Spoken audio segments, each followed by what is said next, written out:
What is going on, fishy friends? Alright, it's been a while since I've done an update. Life's been busy, but the fish have kept on doing their thing. The pair of Discus have spawned, I think, twice since I last updated, and we are currently looking at another batch of wigglers on the cone here right now. With any luck, the parents are starting to figure this out. One of them looks like they're starting to darken up a tiny bit, or at least they did earlier, which hopefully is a good sign that they're starting to realize that they need to darken up, if that's an instinct they can understand. And that way the fry will be attracted to them and be able to eat off their slime coat as they need to once they start growing. I've seen wigglers on the cone for about 2 days now, so they should be free swimming any day. Everybody over here is looking great.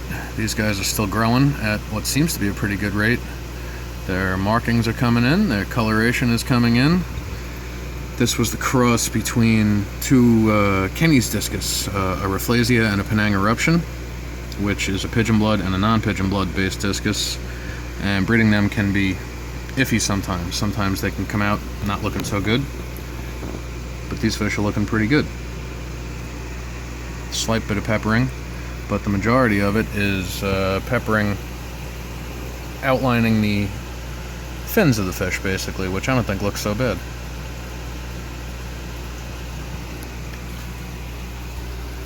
There is the male Epistogramma cockatoides, and 3 of the Siamese algae eaters in my 20 long. Don't see the female. There she is. There's the female Epistogramma. She is starting to color up a bit.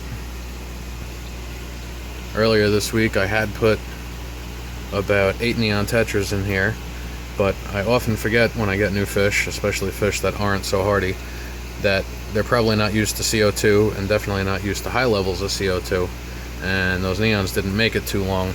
I had added in a bubbler, but the fish have disappeared one by one. And like with my other recent deaths in this tank, I've not found any dead fish. So something's either eating them, or I don't know, it's a possibility they're jumping. Not too sure. Besides those neons, we got a couple of juvenile angelfish in this tank somewhere. I ran into a similar problem with them. I got 6 fish, and I wasn't able to keep a real close eye on them when they first got into the tank, and I think 3 almost immediately died in shock, probably from the CO2 levels.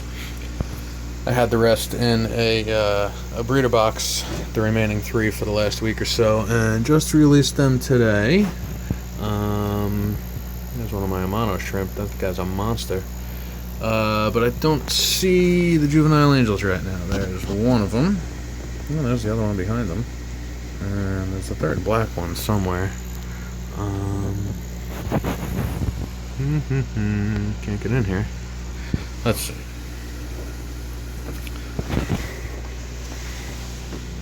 There's the black one, hanging out underneath the shadow of some of the plants there.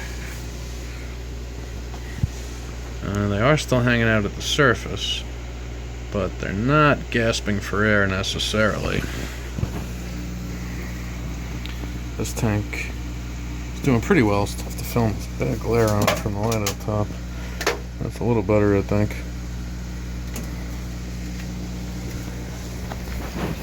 And there's a couple of new guys in here. Let me think, what's new in here? Maybe just one turquoise rainbow fish is new in here.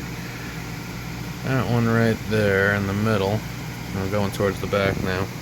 All the other rainbows are doing pretty well in here. That Bosemani is starting to grow a bit. Last time I did a water change, I didn't put enough water back in the tank, so I'm splashing a bit out of my filters right now. The Discus over here are doing pretty well.